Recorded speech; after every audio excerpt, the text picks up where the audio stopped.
مرحبا بكم، أنا درية مهران. أهلا وسهلا بكم في بودكاست ضوء الصباح، مساحة صوتية نبدأ فيها كل يوم بكلمة، فكرة أو دفعة أمل. في كل حلقة سأشارك معكم قراءة قصيرة وتأمل بسيط، وربما لمسة من تجربتي الشخصية، لأننا جميعا نحتاج أحيانا إلى كلمة تضيء الطريق أو تذكير بأننا أقوى مما نظن. هذا البودكاست هو دعوتي لكم أن تبدأوا يومكم بقوة، بسلام داخلي وبثقة في أنفسكم. تابعوني يوميا وخلونا نكبر ونقوى مع بعض يوما بعد يوم. اليوم أشارك معكم مقتطفات من كتاب استراحة نفسية للدكتور كريم إسماعيل. لنبدأ. قواعد الكتاب السبع.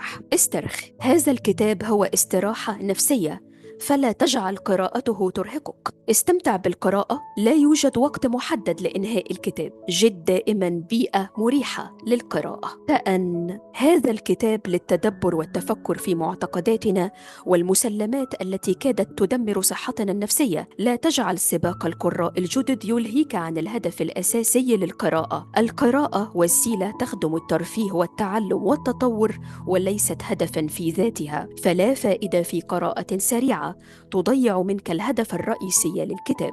تفاعل. التعلم عن طريق التفاعل هو أفضل وسيلة للتعلم. قم دائما بكتابة خواطرك وأفكارك وقراراتك الجديدة، وتأكد أن لديك ما تضيفه لمحتوى هذا الكتاب. اصنع آراءك. أصدقك بأنني تقصيت بكل جهدي خلال سنوات لكي أكتب لك كل معلومة بضمير مرتاح، ولكن في النهاية هذه خلاصة تعلمي وأفكاري، وكل ما أقوله قابل للصواب والخطأ. فتعلم بآفاق مفتوحة، وابحث دائما. واجعل هذا الكتاب بوابة للبحث والتعلم، ولا تجعله المصدر الأوحد لرحلة تعلمك. انشر الوعي. أفضل الأعمال التي تستمر بعد الممات. علم ينتفع به. احرص على نشر ما تعلمته. اسأل الله التوفيق. العلم يحصل من الكتب، ولكن هناك كثير من الناس يعلمون كثيرا ولا يعملون بما تعلموا. فاسأل الله أن يعلمنا بما ينفعنا، وينفعنا بما علمنا، ويزيدنا علما. تعال نشاهد هذه الفتاة الطيبة التي تبلغ من العمر 18 عاما، وهي تناقش والدها الذي يمتلك واحدة من كبرى شركات المقاولات في الشرق الأوسط. الأب: حبيبتي، ألا ينفرد هذا الوجه العبوس أبدا؟ هل حياتك كلها تعيسة إلى هذه الدرجة؟ الابنة تقول: ماذا تريدني أن أفعل؟ أنا بالفعل حزينة ومستاءة، ونعم في كثير من الأحيان أشعر بأنني تعيسة. الأب: خيرا إن شاء الله، وما سبب هذه التعاسة يا أميرة الأحزان؟ الابنة: لا أعلم يا أبي، ولكنني متأكدة أنني غير سعيدة. الأب: لست سعيدة؟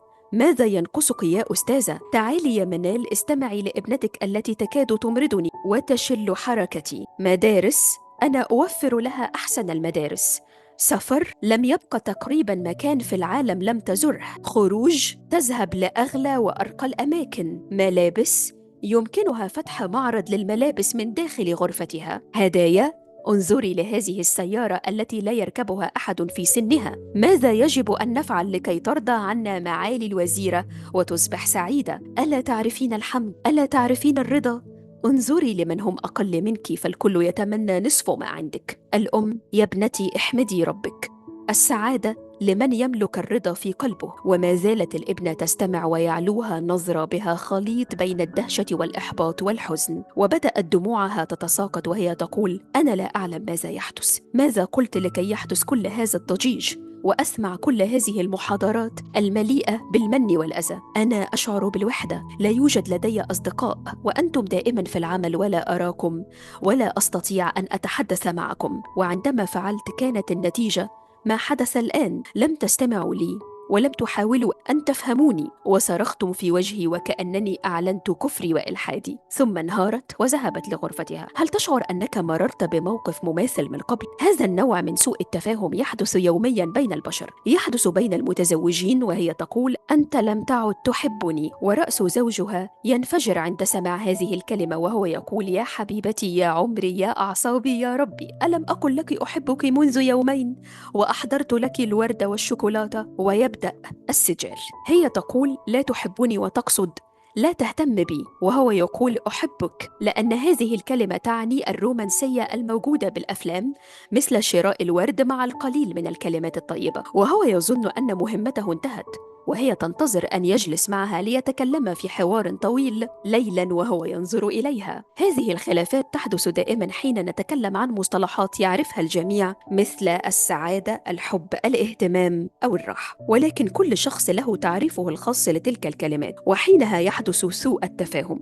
وهذا بالضبط ما كان سيحدث عند الحكم على مستوى سعادة منال. كل منا سيقوم بالتقييم بناء على تعريفه الخاص بالسعادة، ولكن حتى لو كان عندك تعريفك الخاص الذي تؤمن بصحته، فهناك التحدي الثاني: هل عندك القدرة التحليلية لتقييم مستوى سعادة هذا الشخص من خلال هذا الموقف الأوحد؟ وإذا افترضنا وجود هذه القدرة الجبارة، هل يمكنك قياس شعور شخص آخر؟ هذا السؤال فعلا مليء بكثير من التفاصيل، فتعال بنا نضعه في شكل أبسط وأسهل. ما هو مستوى سعادتك أنت؟ إذا أردت أن تجيب عن هذا السؤال بإجابة نموذجية، تعال معي في هذه الاستراحة داخل علم النفس الإيجابي، علم السعادة، لنرى معا ماذا يحدث في هذا الكوكب ليكون البحث عن السعادة والوصول إليها بهذه الصعوبة. عندما أتحدث مع أي من أصدقائي عن علم النفس الإيجابي والصحة النفسية الجيدة وعن رفع مستوى جودة حياة الأفراد،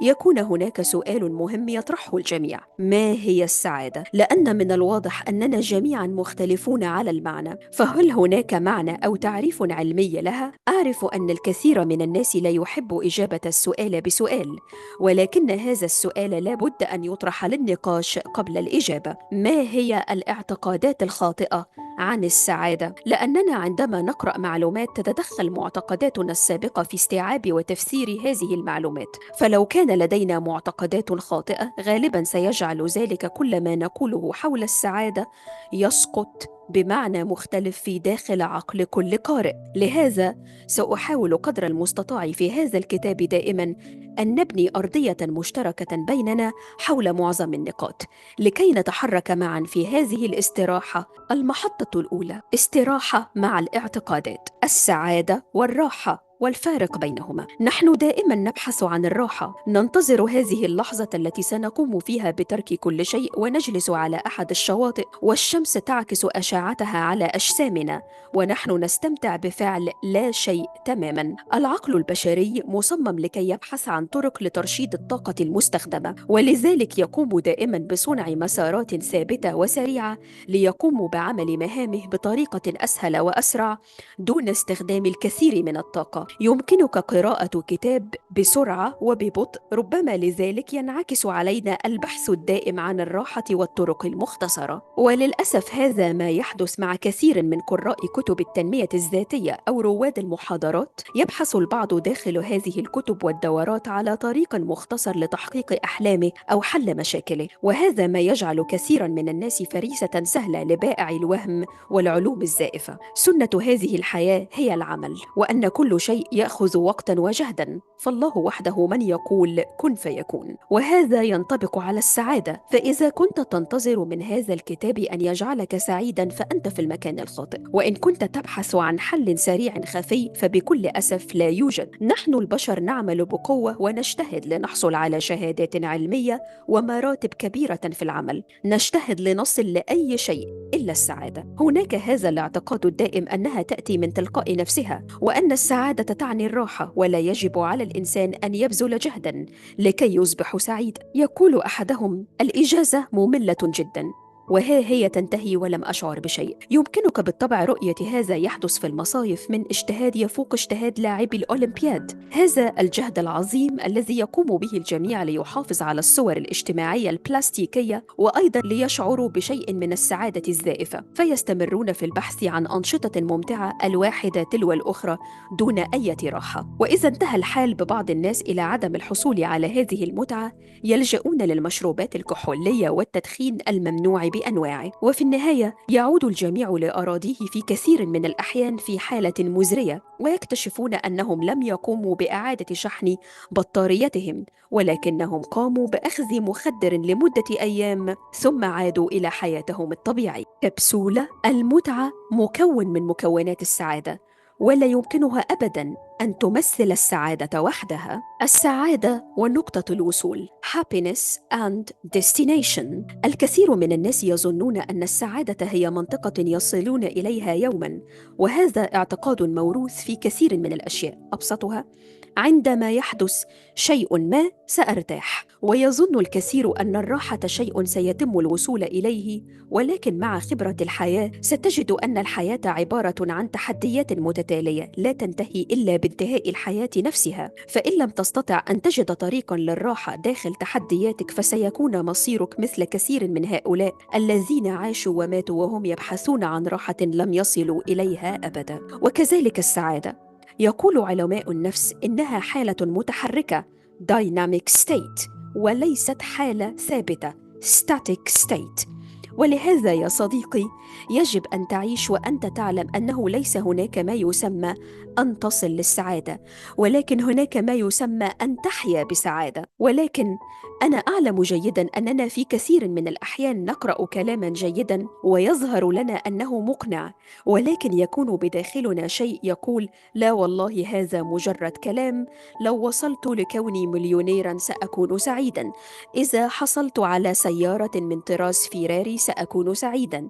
وهذا ما يقوله الكثير من الناس حول رحلة التعلم عن الصحة النفسية والسعادة. ونرى ذلك التعليق دائما بين التعليقات على المحاضرات التعليمية: لو كان لدي المال لشراء هذا الكتاب أو حضور هذه المحاضرة لكنت أصبحت سعيدا بالفعل. كثير منا يغفل عن شيء مهم، وهو وجود نظام بداخلنا كبشر يجعلنا نتكيف مع المتعة. دكتور دونالد كامبل ودكتور فيليب بريكمان تكلما عن نظرية مستوى التأقلم، وفيها يوجد ما يسمى هيدونيك تريدميل أو التكيف مع المتعة. ولتبسيط الأمر، دعنا نتخيل أنك زميل من محبي التشيز كيك، وما أدراك ما هذه التشيز كيك المليئة بالتوت البرية أو صوص الكراميل أو الشوكولاتة. إنها كلمات تتذوقها بفمك حين تقرأها. فلنتخيل معا أنني أحضرت لك قطعة منها عند الإفطار والغداء والعشاء. أخبرني، كيف تستقبل هذه القطعة في اليوم الخامس على التوالي؟ وكيف تستقبلها في اليوم العاشر واليوم الخامس عشر؟ أنا على يقين أنه مهما كانت درجة حبنا لطعام ما،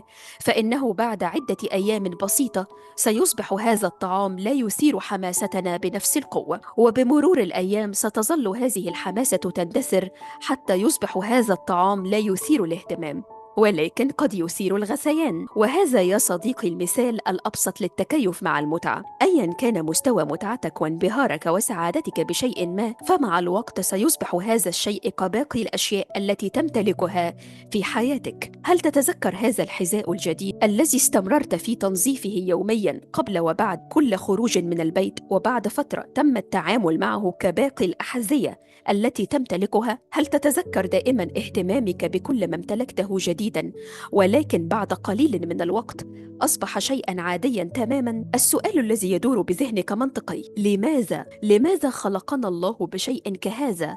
لماذا لا يمكن لنا الاستمتاع كبشر بشيء دون التكيف معه؟ دعني أقول لك إنك تقرأ هذا الكتاب اليوم بسبب هذا التكيف، وهذا التكيف هو سر تطورنا الدائم. فلنتخيل معا أن هناك شخصا لا توجد عنده هذه القدرة على التكيف، وحين تذوق طعام الأطفال سيريلاك أثار إعجابه بشدة، وأصبحت متعته بنسبة 100% عندما يأكله مهما تكرر أكله لهذا الطعام. يمكنك تخيل ما سيحدث.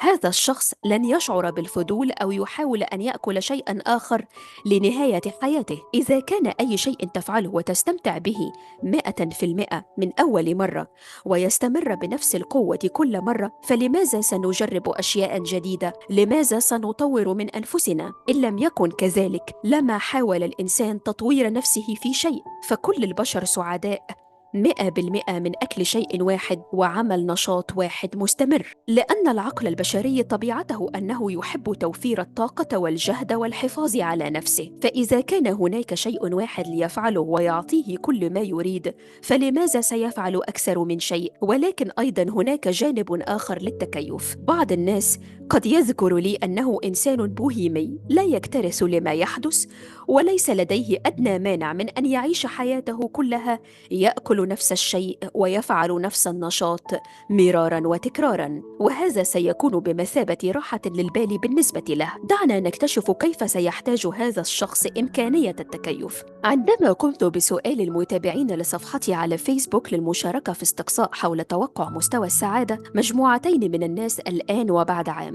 المجموعة ألف ربحوا اليا نصيب بمبلغ مالي تعدى ملايين الدولارات، والمجموعة ب تعرضوا لحادث أليم، وهذه كانت نتيجة ما توقعه أكثر من 35 ألف مشارك في الاستقصاء.